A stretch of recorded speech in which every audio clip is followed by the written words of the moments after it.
Assalamualaikum warahmatullahi wabarakatuh. Salam sejahtera bagi kita semua. Salam, Om Swastiastu, Namo Buddhaya. Di sini saya akan memandu jalannya presentasi hari ini dengan judul konsep cahaya dan alat optik serta implikasinya. Yang disusun oleh Dwi Linggar dengan NPM 205060089, Ninin Milatus S dengan NPM 205060094, Hesti Nurrahmah dengan NPM 205060095, Ninin Kurike R dengan NPM 205060098, dengan dosen pengampu DRH Uus Toharudin MPD dan Devi Rahmiati SPD MPD. Baik, cahaya adalah energi berbentuk gelombang elektromagnetik yang kasat mata dengan panjang gelombang sekitar 380 hingga 750 nm. Pada bidang fisika, cahaya adalah radiasi elektromagnetik baik dengan panjang gelombang kasat mata maupun yang tidak.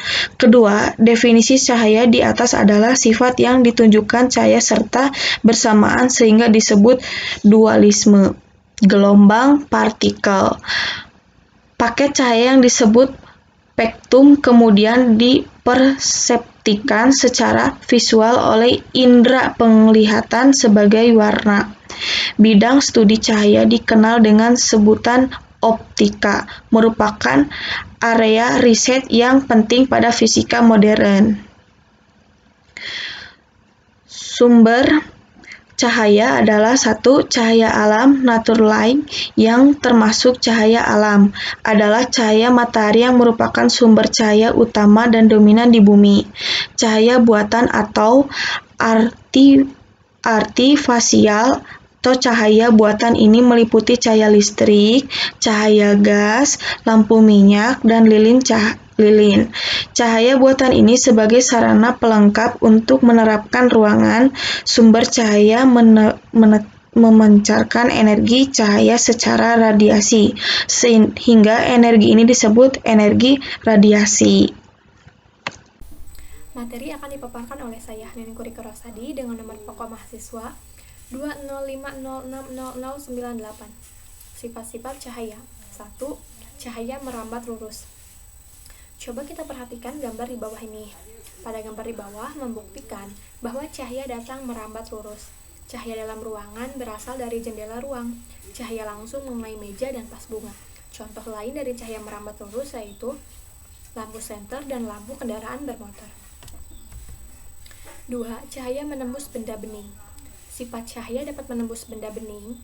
Benda yang dapat ditembus oleh cahaya disebut benda bening. Benda-benda tersebut misalnya kaca, plastik, dan air. Cahaya yang jatuh pada benda-benda tersebut akan diteruskan secara lurus. Ada juga benda yang tidak dapat ditembus oleh cahaya disebut benda gelap. Coba kita lihat, perhatikan pada gambar di bawah. Gambar 1 yaitu menunjukkan gelas dan senter, itu disebut dengan benda bening. Sedangkan gambar yang kedua, ada batu dan senter, itu disebut dengan benda gelap. 3. Cahaya dapat dipantulkan. Cahaya dapat dipantulkan dibagi menjadi beberapa bagian, yaitu pemantulan cahaya. Pemantulan cahaya pada saat cuaca cerah, kita dapat memandang langit. Di sana tampak bintang dan bulan yang bersinar. Sewaktu bulan purnama, cahaya bulan bersinar dengan indahnya. Dalam pemantulan, berlaku hukum-hukum sebagai berikut. 1. Sudut datang sama dengan sudut pantul. 2. Sudut datang, garis normal, dan sinar pantul terletak pada sebuah bidang datar. Coba kita perhatikan pada gambar di bawah ini. Pada gambar ini sudah terdapat sumbu A, B, C, dan D. Di sini sumbu A yaitu sinar datang, yang sumbu B itu dengan garis normal, yang C itu sinar pantul, sedangkan yang D itu bidang datar. Keterangannya A sinar datang, B garis normal, C sinar pantul, D bidang datar. 2. Tipe pemantulan. Tipe pemantulan dibagi menjadi dua aspek atau dua bagian, yaitu A. Pemantulan teratur dan B. Pemantulan baur. Pemantulan teratur terjadi bila sinar mengenai bidang datar dan licin. Pemantulan ini dapat terjadi bila kita mengerahkan cahaya pada cermin, datar, atau permukaan air yang terang. bekas cahaya dihasilkan akan teratur dan sejajar. Coba kita perhatikan contoh di bawah ini. Nah, ini itu contoh dari pemantulan teratur. B. Pemantulan baur. Pemantulan baur atau diffus terjadi apabila cahaya mengenai permukaan benda yang kasar. Berkas cahaya dipantulkan akan menuju segala arah dan tidak teratur. Coba kita perhatikan lagi pada gambar di bawah. Nah, gambar yang ini termasuk ke dalam contoh pemantulan baur. Jadi, pemantulan baur itu kebalikan dari pemantulan teratur ya. 3. Bayangan pada cermin. Cermin dapat membentuk bayangan benda yang nampak seperti aslinya, karena permukaan cermin menghasilkan pemantulan yang teratur. Berdasarkan tipe permukaannya, cermin digolongkan menjadi 3, yaitu ada cermin datar, cermin cembung, dan cermin cekung. A. Cermin datar. Pemantulan dari cermin datar menghasilkan bayangan semu, juga tegak sama persis seperti bendanya, dikarenakan cermin datar menghasilkan pemantulan dengan berkas cahaya yang teratur. Materi selanjutnya akan disampaikan oleh pemateri ketiga.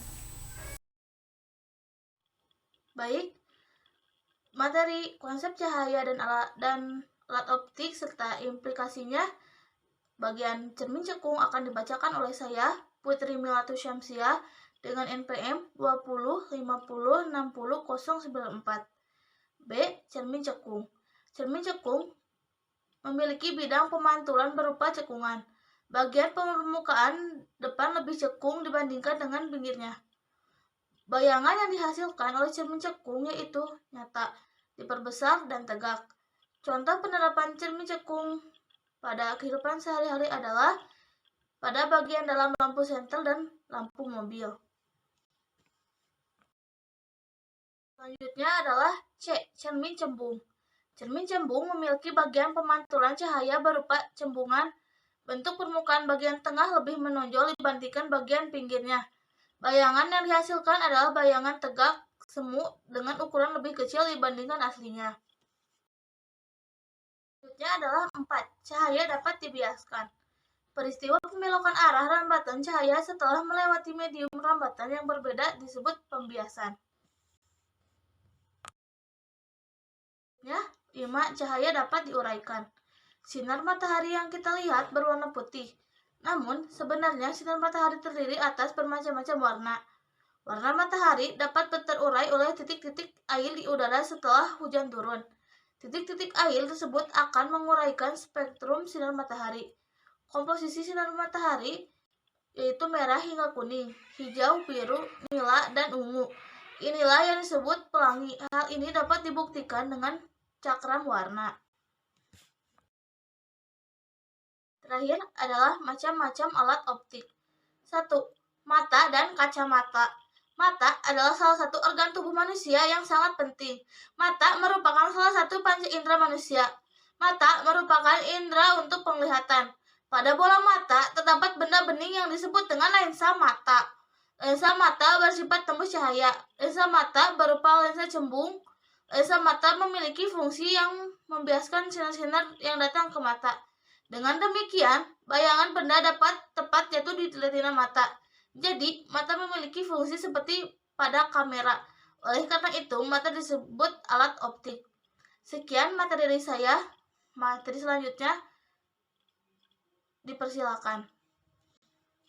Saya Stenora Mafsari dengan NPM 2050695. Di sini saya akan melanjutkan materi yang telah dibacakan oleh teman saya.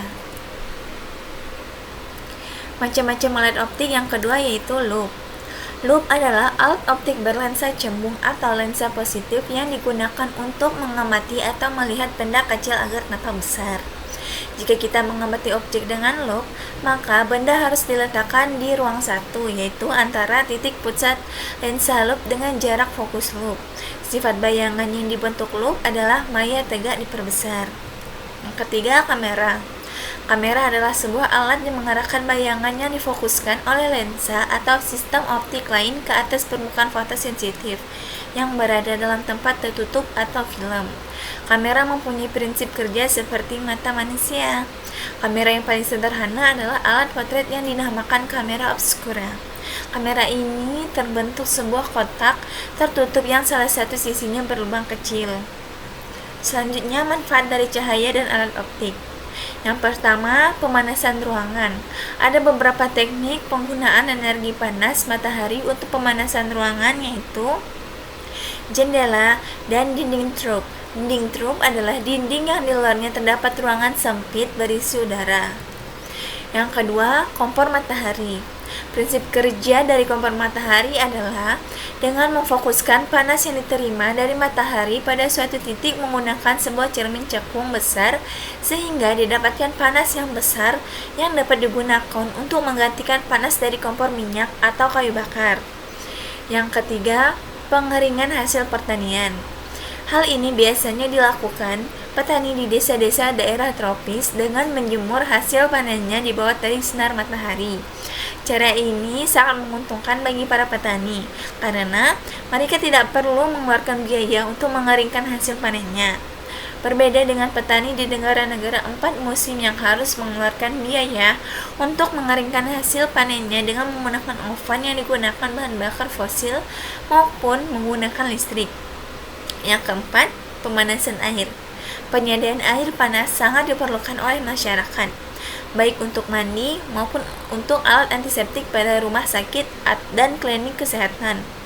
Penyediaan air panas ini memerlukan biaya yang sangat besar karena harus tersedia sewaktu-waktu dan biasanya untuk memanaskan digunakan energi fosil ataupun energi listrik. Namun, dengan menggunakan pemanas air tenaga surya, maka hal ini bukan merupakan masalah karena pemanasan air dilakukan dengan menyerap panas matahari dengan menggunakan kolektor sehingga tidak memerlukan biaya bahan bakar. Dan yang kelima, pembakaran listrik.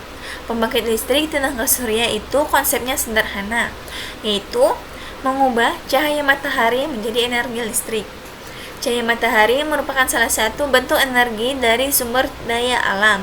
Sumber daya alam matahari ini sudah banyak digunakan untuk memasok daya listrik di satelit komunikasi melalui sel surya.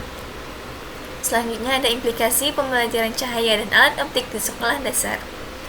Implikasi pembelajaran ini tentang cahaya dan alat optik atau papan optik merupakan alat peraga yang dapat digunakan guru sebagai alat bantu dalam mengajarkan materi pemantulan cahaya. Penggunaan papan optik dapat memberikan visualisasi jalannya sinar-sinar istimewa hingga membentuk suatu bayangan dan menggambarkan letak serta ukuran bayangan.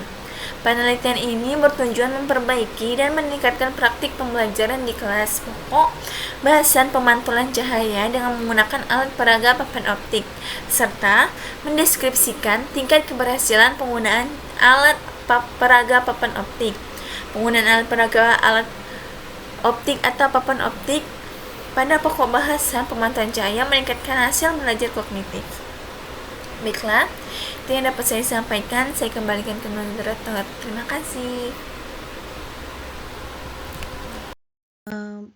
Baik, alat optik adalah alat yang memanfaatkan sifat cahaya, hukum pemantulan, dan hukum pembiasaan sifat cahaya. Sedangkan cahaya adalah energi berbentuk gelombang elektromagnetik yang kasat mata. Kesimpulannya adalah alat optik dan cahaya saling berkaitan satu sama lain, dikarenakan alat optik memanfaatkan sifat cahaya, hukum pemantulan, dan hukum pembiasan sifat cahaya. Baik, presentasi hari ini saya tutup. Mohon maaf bila ada kata-kata yang salah.